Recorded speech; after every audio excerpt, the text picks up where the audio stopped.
Once upon a time, in a warm little kingdom, there lived a young girl named Kiki. She was beautiful, with a soft and luminous skin, and her cheeks were always pink, not because of hard work, but rather because she spent her days sleeping and dreaming near the window.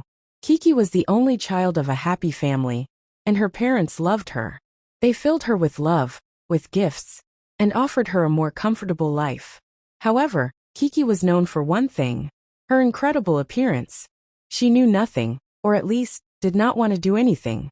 From her younger age, she had gotten used to a comfortable life, where everything was served on a silver platter. While her mother was preparing meals in the kitchen, Kiki was comfortably sitting on a soft chair, or admiring the latest clothes trends on her phone.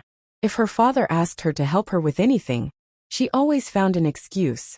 Either she was too tired, or she had just brushed her nails and didn't want to damage them. When she had to sweep the house, she suddenly pretended to be in pain. Even feeding the cat or watering the plants seemed to be too much for her. Her days were summed up with hours of nagging lying on her bed, or sitting near the window, watching the passers-by. She loved to dream of an even more luxurious life, where she would never have to raise her little finger. Every task seemed like an insurmountable corvette to her, and she always counted on someone else to do everything for her. Her parents, although well-groomed, began to worry. They hoped that with time, their daughters would become aware of the importance of work and autonomy. But Kiki seemed not to worry about the future. For her, everything was simple. Her parents would always be there to look after her and answer to her small questions. But life had other plans for her. When she was 25, her parents made the difficult decision to let her live alone in their new apartment. They hoped that this forced independence would help her to live and finally understand the value of work and responsibilities. However, aware of her total lack of autonomy, they decided to give her a large sum of money to help her start a new life. They hoped that she would learn to manage her own business, to pay her bills, to do her shopping, and above all to take care of herself. But Kiki had other projects in mind. Rather than using this money with wisdom, she considered it as an opportunity to escape even more from the daily chores and constraints. Instead of learning to cook, she hired a cook. Instead of cleaning her apartment, she hired a cleaning lady. Even this hairdresser seemed like a too tedious task to her, so she paid a private hairdresser to brush her hair every morning. Very quickly, her daily life became a sequence of a was of luxury: whole days sleeping on her sofa, meals served on a plate, and hours in the mirror, admiring her beauty maintained by others. Every night, she would fall asleep with the certainty that the next day would be like the previous day, a life where she had nothing else to do but enjoy. But money, even in large quantities, always ends up running out. One day, counting her last coins, she realized with shock that she was ruined. She had nothing to pay for her house, who ended up leaving their work one by one, until there was no one left to help her. Worse still, she had nothing left for herself. Without any skills or will to work, Kiki was left without food. Her shelves were empty, almost nothing to eat, and her luxurious lifestyle was fading away little by little. Sitting on her bed, she sighed, too lazy to even think of finding a job. Her clothes, worn and dirty, piled up on the floor near her bed. The dust covered the floor, covered with empty cans and packed with junk. Kiki was too lazy to clean her living space. When she felt the despair, the voice of a public scream echoed in the streets. Oh yeah, he shouted. His Majesty the Queen announces a big banquet in the palace. In order to find a worthy and hard-working wife for Prince Ali, all the young ladies in the noble hearts are invited. Kiki's eyes lit up with excitement. She had heard of the Queen's sumptuous banquet, where the tables were crumbling under refined meshes, and where gifts were distributed in abundance. And if she could marry Prince Ali, she would never have to raise her little finger again. Just as I thought all hope was lost, the universe sends me a box full of wonders, she wrote, with euphoria, turning in her messy room. But her enthusiasm faded away as she approached her wardrobe and saw her clothes worn out and her shoes worn out. She couldn't buy new clothes because of her disastrous financial situation. I could never draw the prince's attention dressed like that. I need a new dress and shoes, and quickly, she thought, panicking. In a dismay, Kiki decided to look for a job. I'm just going to work for a few days, earn enough money to buy a nice dress, and then I'll stop. She convinced herself to be reassured. The next day, she found a job in a bakery. From the first day, the owner, Mr. Dean, asked him to prepare 10 breads and place them on the sales counter. Kiki got to work and started kneading the dough, but barely halfway through, her body was already covered in flour, and she was exhausted. What am I going to do now? She complained aloud. My arms are in a mess. How am I supposed to prepare 10 breads in this state? As she was thinking of a solution, she noticed that Mr. Dean had just left the bakery. A smile drew on her face. Quickly, she grabbed some paper bags and folded them carefully to give them the shape of the bread. Then she hid them under a basket and placed 3 well-cooked breads on top to give the illusion that the basket was full. The consequences for the baker were little. All he cared about was being paid at the end of the day. When Mr. Dean came back, he looked at the basket well arranged on the table. He thought Kiki had done his job well. Satisfied, he handed her a bag full of coins to reward her for her hard work, without a doubt for a second that she had never really done the 10 breads he had asked for. Kiki took the bag full of coins and left the bakery in a hurry. She never put her feet back there. After counting her earnings, she realized that the sum was not enough to buy the beautiful dress and the sparkling shoes she was wearing. Determined to get the money, she started looking for another job. While walking along the road, she came across an old fruit merchant and asked him if he needed help. Delighted, the man offered him a job. Some of the fruits in the basket are rotten and may contaminate the goods. Can you sort the basket and separate the rotten fruits? Asked the old man. Of course I can do it, replied Kiki with enthusiasm.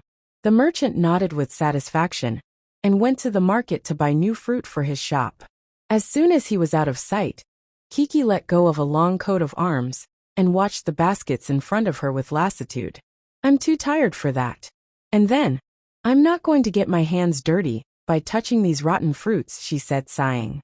Rather than sorting the fruits as requested, she took care to arrange the most beautiful and the most shiny on top of the baskets, giving the illusion that she had accomplished her job. When the old man came back, he was delighted to see the fresh fruits on top, and thought that Kiki had done well what he had asked of her. Without hesitation, he searched in his shirt and stretched out a bag full of coins. Kiki took hold of it and ran away. She never returned to this shop. The next day, she wore the same stratagem with an old woman who was looking for help to wash her clothes. Instead of cleaning the clothes, she was content to turn them over, dip them in water, and spread them on the laundry cord. Then, with a hypocritical smile, she declared to the old lady that everything was clean.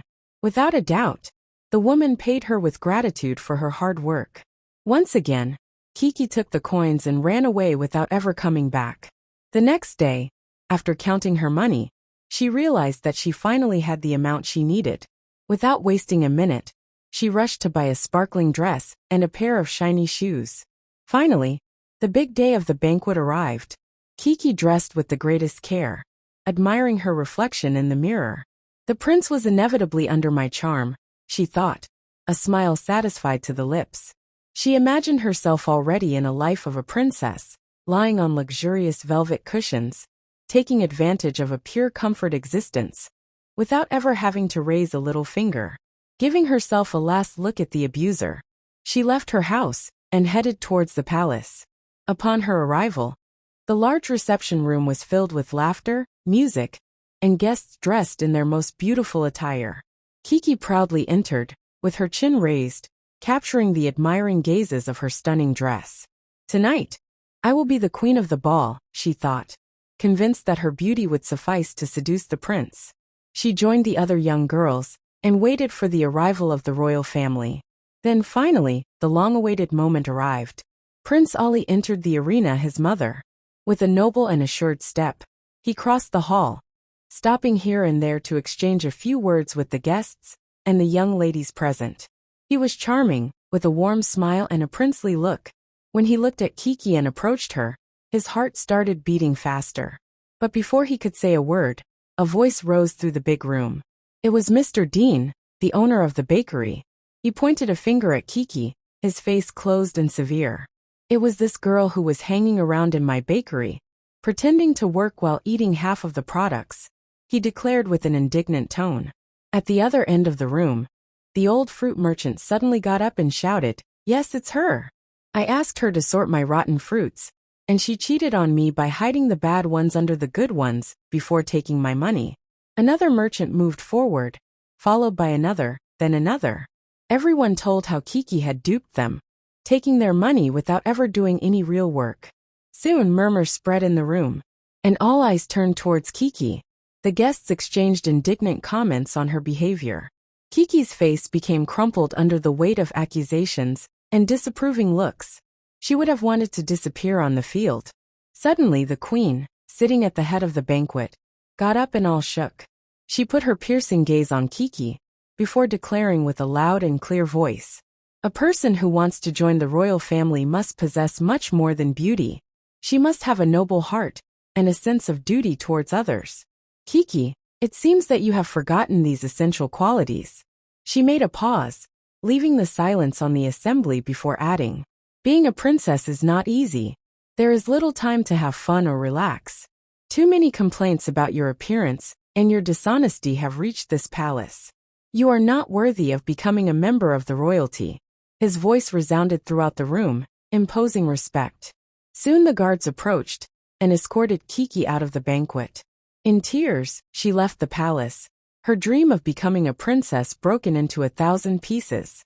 On the way back, her dress once shone bright seemed now dull and frosty, his shoes damaged by the dust of the streets. For the first time, Kiki felt a deep regret. She realized how much she had wronged others to get what she wanted, and how much it had led to her own fall. She then made a decision. She was going to change. The next day, Kiki went to Mr. Dean's bakery. She introduced herself to him and offered to work for free to fix her mistakes. She worked hard, kneading the dough with care, placing the breads on the shelves and cleaning the floor with care. Mr. Dean, impressed by her sincere efforts, offered him a basket full of breads to help him hold on for a while. Kiki continued on her journey. She went to see the old fruit merchant, and although she had wronged to present her apologies and offer her help, she finally took the time to clean her house, washed her clothes in the evening, and bought cooking books to learn how to prepare her own meals. Little by little, she found other jobs and put aside her earnings, piece by piece. Over time, she understood the value of the work and the pride it gives. The years passed, and Kiki became known, not only for her beauty, but for her kindness and her unquestionable work ethic. And although she never became a princess, she built herself a productive and fulfilling life, a life she could be proud of. And every time she felt tempted to give up on her job or take the easiest path, she remembered that night at the queen's banquet and the lesson she had learned.